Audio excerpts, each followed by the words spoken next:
Yunnie, thank you so much for joining me today. Can you tell us where you are right now? I am in my home office, like many of you out there.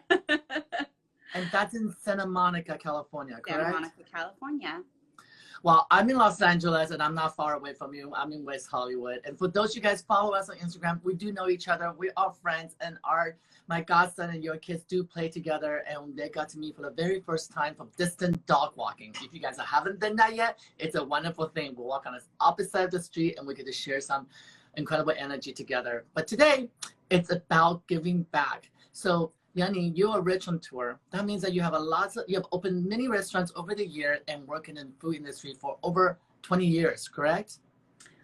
Indirectly, I mean, if you count working at my family's restaurant growing up, then yeah, it's about 20 years. We do. Well, introduce us a little bit about different restaurants that is under your belt and the things that you have done over the years. Of course. So my background was in fashion. And I actually never thought I would be in the restaurant business because I grew up in the restaurant business. My parents owned one, and I always had a passion for food, but I just never saw myself being in the food industry. And then 6 years ago, when I was ready for a career change and I left fashion, my husband and I took over my family's 40-year restaurant business. Wow. And we rebranded it, and we had a lot of success with it. So we just kept on opening up more concepts. But our first one was the Albright, and it's still there. It was established in 1977. Wow. And it was just a passion project because it was preserving a legacy. And this is located on the pier of Santa Monica Pier. That's right. Santa Monica Pier. For those of you guys ever visit Santa Monica, that you come out the site, you will visit this restaurant because it is the #1 hot spot. It's most traffic road that everybody visits right off the pier. So next time you go by, give a wave and look for Yunnie Kim. Sorry, everybody's gonna come and take selfie with you. Do it, I welcome it. It's one of my favorite things. But I think it's so important to touch on that particular location because it's such a high traffic location. It is then also the most quiet location now in contrast, isn't it? We see annually 14 million people a year, and for going on almost 6 weeks now, the Santa Monica Pier has been closed 100% completely, not even allowing delivery drivers. So yes, there's been such a stark difference to what we are accustomed to seeing. And other than Albright, what's under your wings? So we realized that we specialize in legacy projects. So we then took over a restaurant and we rebranded it down in San Pedro, and it's a seafood concept, and it's called Pappy's. And then our third project is another one on the Santa Monica Pier directly next door to us. That's also probably, I would say, the second oldest business on the Santa Monica Pier. So again, it's another legacy project, and wow. We are revitalizing it and rebranding it, but at the same time, you know, really staying true to the roots and keeping the character of it. So those are our 3 restaurant concepts. Well, going from fashion to food, how was that transition, and how big of a difference did it impact on you and your family? So it's really interesting because we are talking on Giving Back Tuesday, but you know, the transition was actually really natural because it was all about service. The canvas changed, but really the meaning behind all of it was about being of service to people. So the transition was actually felt really natural. That's amazing. And now we know that all the beaches are closed, and both of your restaurants, all 3 of the restaurants are relying on the foot traffic of people who visit those destinations. What has it been like for you the last few weeks, 6 weeks to be total, actually? You know, it's been a roller coaster of emotions, but the beauty and the silver lining, I mean, there's been so many, but because we have been closed, it's really forced us to focus on giving back. So just focusing on what we actually can do. So we can't really sell our food. We cannot be open on Santa Monica Pier because it is a public space. So my husband and I thought, what can we do? Okay, we can still feed people. we can still lobby people and get all of our restaurant community together to see, be powerful by numbers and see how we can champion for change legislatively, and really help people who have less than us or who need a helping hand. And let me tell you, we've seen there's so many of them, and food is the one thing, I don't care where you are socioeconomically, that is the one thing we all need to survive. Absolutely. So it's been a really easy way for us to help people is through the food. And how do you do that? So you have over 350 employees, I read. So that's a lot of mouth to feed of your own family. And on top of it, you're trying to develop a initiative to help others. How do you go about doing that during this difficult time? So it was, I'm not going to lie, in the beginning, it felt very overwhelming and the stress felt insurmountable. So what we did was we started with something very small. It can become, like you said, over 300 people is really overwhelming. We focused on what are the basic necessities of what, and you named it, our family, because that's what we consider our staff. What do they need? They need food and they need their health taken care of. So we set up every Friday, basically a food bank for basic necessities of groceries. So dry goods, beans, rice, toilet paper, which we all know during this time was very valuable, diapers. And we knew that if our staff had food and the basic necessities and their health taken care of, that everything else, you know, is definitely lower on the list, but we knew that they could live. So every Friday we set up a grocery store. Our staff could come in and we would deliver the boxes out. And the people were just so appreciative. It was really, actually the gift was the giving. It made us feel so good knowing that our people were taken care of. And we committed to being able to pay people's health insurance until the funds ran out. So knock on wood, thankfully, we've been able to provide health insurance and food every Friday. And I think that is so ever important that we don't get to see that because the news coverage is not covering all these efforts that people are doing to take care of their family and family first. And I say that because in order to help others, you got to be healthy yourself. And in order to be healthy, you have to feed and nurture your family.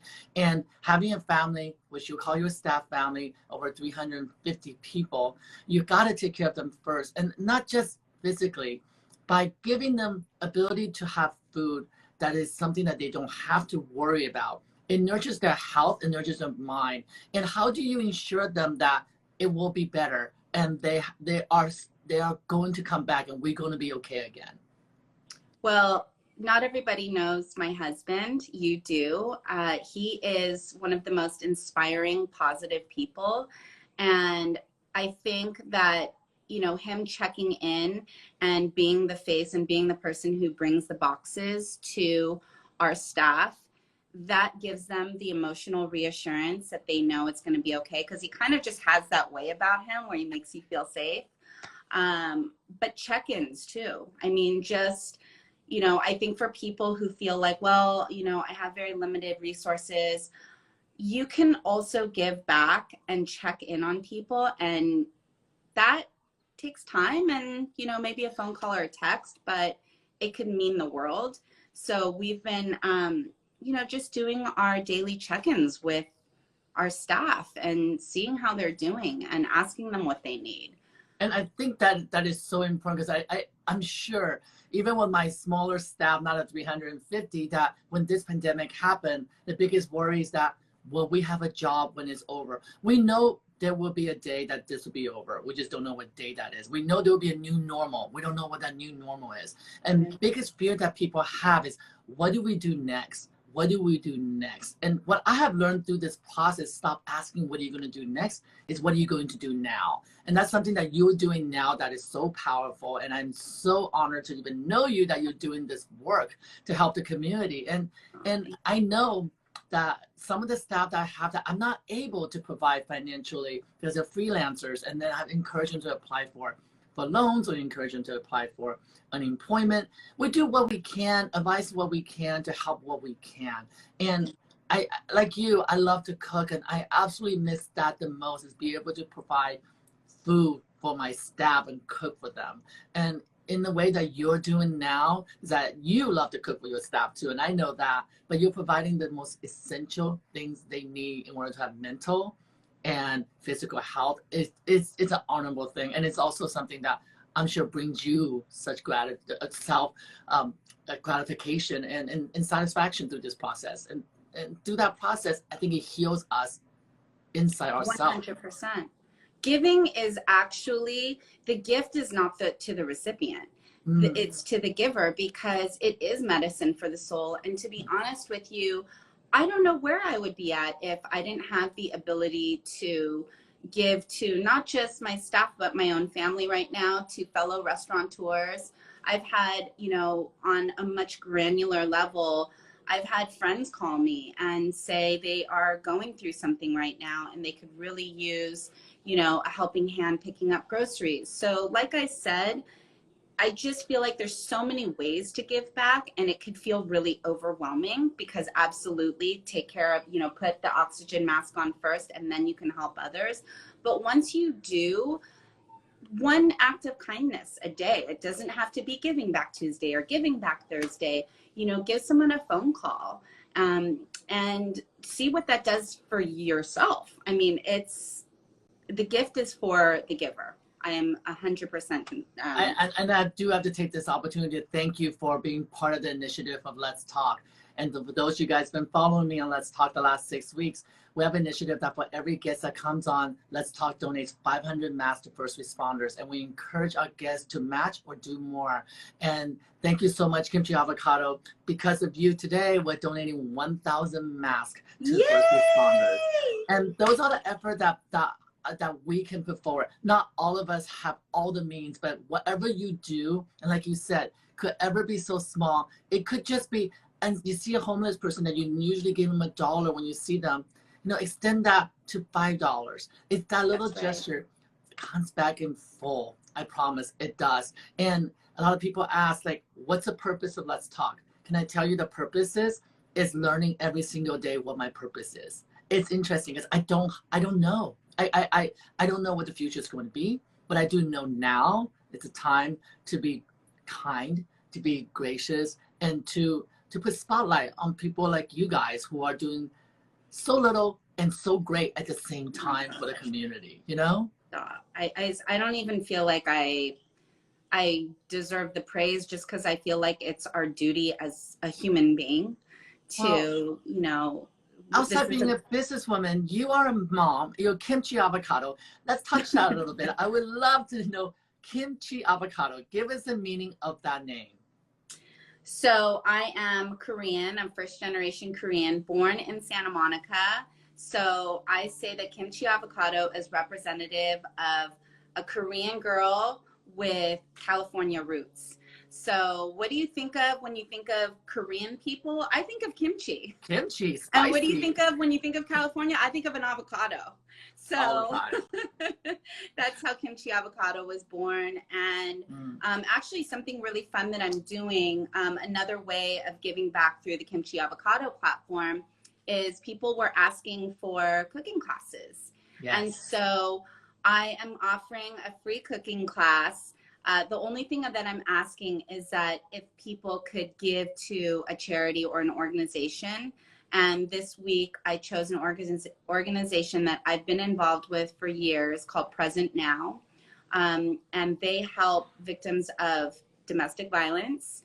And that is one thing that's been really, really heavy on my mind and my heart during this pandemic is, you know, the people who are trapped at home with awful situations. So I was really happy to be able to offer this cooking class, which is such a way of an act of self-love, right? Nourishing our bodies. And then at the same time, being able to give to an organization. And like you said, maybe that's $1, maybe that's $2, but but I thought it was a great way of going full circle, like nourishing our bodies and then also giving back to an organization that I think really is, like you said, doing amazing work right now. I love that. And for those of us who follow you on KimChiAvocado on Instagram, we know you make delicious and amazing food. And that food really does encourage other people to get in front of the stove and cook. And we've been following your recipes, and I want to encourage all of you to do so.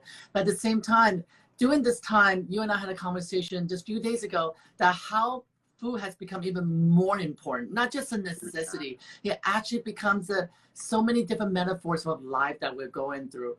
The fact that now people are reaching out to you, that you're actually granting wishes with your food. I would love for you to share that story with us. It's touched my heart so much, and I love for you to share that. Okay, well, I might cry because I'm already feel the tears coming on, but I have a very dear friend. He's actually like a brother to my husband and his wife. They've both been my friends since I was a child.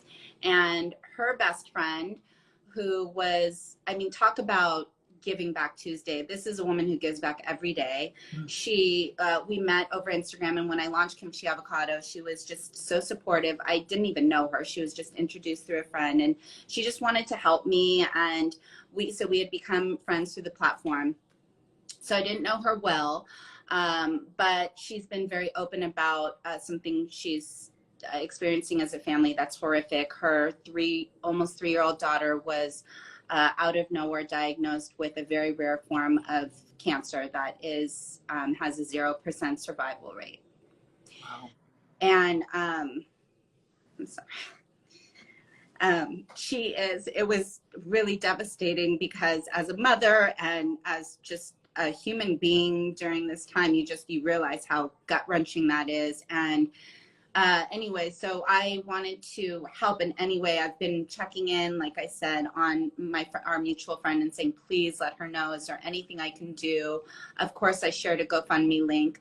But when I had the opportunity to be a part of her daughter's 3rd birthday, they threw her an early birthday party. She loves Peppa Pig. And Make-A-Wish Foundation, which is an incredible organization. They threw her a Peppa Pig birthday party, and I was honored that they asked me to design a candy board, which I can thank you for that idea.